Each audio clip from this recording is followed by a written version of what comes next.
वो लौट आए, लेकिन जिंदा नहीं। शर्मा परिवार जिस रात गायब हुआ, उसके 1 साल बाद उस पुराने घर में फिर से हलचल शुरू हुई। गांव वालों ने सोचा शायद कोई नया किराएदार आया है, लेकिन जो लोग अंदर झांकने गए वो वापस कभी पहले जैसे नहीं रहे। केस बंद हो चुका था, पर इंस्पेक्टर विक्रम इसे भूल नहीं पाया। उसके मुताबिक 4 लोग हवा में नहीं उड़ सकते। कुछ न कुछ हुआ है। विक्रम ने पूरा मामला रीओपन किया और उसी रात उस घर में अकेला पहुंच गया। जैसे ही उसने दरवाजा खोला, अंदर जंगल जैसी ठंडी हवा फैली। दीवारों पर उभरे पुराने हाथों के निशान ताजे लग रहे थे, और सबसे डरावनी बात, खाना खाने की मेज पर 4 प्लेटें सजी थीं, जैसे कोई परिवार अभी अभी उठा हो। घर शांत था, लेकिन अचानक ऊपर से 2 बच्चों की हंसी सुनाई दी। हंसी जो इंसानी नहीं थी। विक्रम टॉर्च लेकर सीढ़ियों पर चढ़ा। ऊपर पहुंचकर देखा बच्चों का कमरा खुला था और फर्श पर चौक से लिखा था, हम वापस आ गए।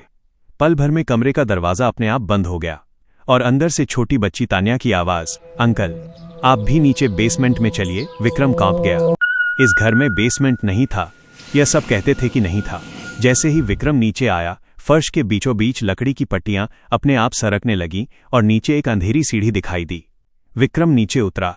टॉर्च की रोशनी से एक पुरानी नमी भरी जगह सामने आई, और वहां दीवार पर खून से लिखा था, हमारे साथ बैठो, हम अकेले हैं। अचानक 4 परछाइयां दीवार पर उभरी। विक्रम ने मुड़कर देखा और सामने थे शर्मा परिवार, पर वे इंसान नहीं थे। उनकी आंखें काली थीं, चेहरे सूखे और ठंडे, और हर कदम पर उनके पैरों से मिट्टी झरती थी, जैसे वे जमीन के अंदर से बाहर आए हों। सुनीता ने धीमी आवाज में कहा, हम 1 साल से यहीं हैं, हमें छोड़कर मत जाओ। विक्रम पीछे हटने लगा। तभी आरव बोला, मम्मा ये भी भाग जाएगा, इसे भी रोक लो। और तभी कमरा अपने आप बंद हो गया। चारों आत्माएं जोर से चीखने लगीं। घर गूंज उठा। विक्रम के हाथ पैर सुन्न पड़ गए, पर उसने टॉर्च का कांच फोड़कर उसमें आग लगा दी और दीवारों पर जलती रोशनी फैलाई। आत्माएं पीछे हटने लगीं, पर अचानक तान्या उसकी तरफ दौड़ी और बोली, तुम्हें पता चल गया है, अब तुम कभी यहां से नहीं जाओगे। अगले दिन पुलिस को घर खाली मिला, पर बेसमेंट में एक मोबाइल पड़ा था। चल रही थी विक्रम की आखिरी रिकॉर्डिंग।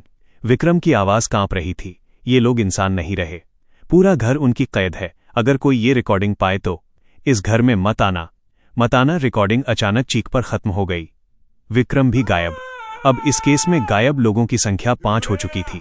गांव वाले कहते हैं, रात में घर के अंदर से किसी आदमी की आवाज आती है, मदद करो, मैं नीचे फंसा हूं। पर जो भी उसे ढूंढने अंदर जाता है वो अगले सुबह तक वापस नहीं आता। घर अब बिल्कुल बंद है और उसके बाहर एक नया बोर्ड लगा है, निजी संपत्ति प्रवेश वर्जित। लेकिन नीचे किसी ने छोटा सा वाक्य लिख दिया है, हम आज भी इंतजार कर रहे हैं।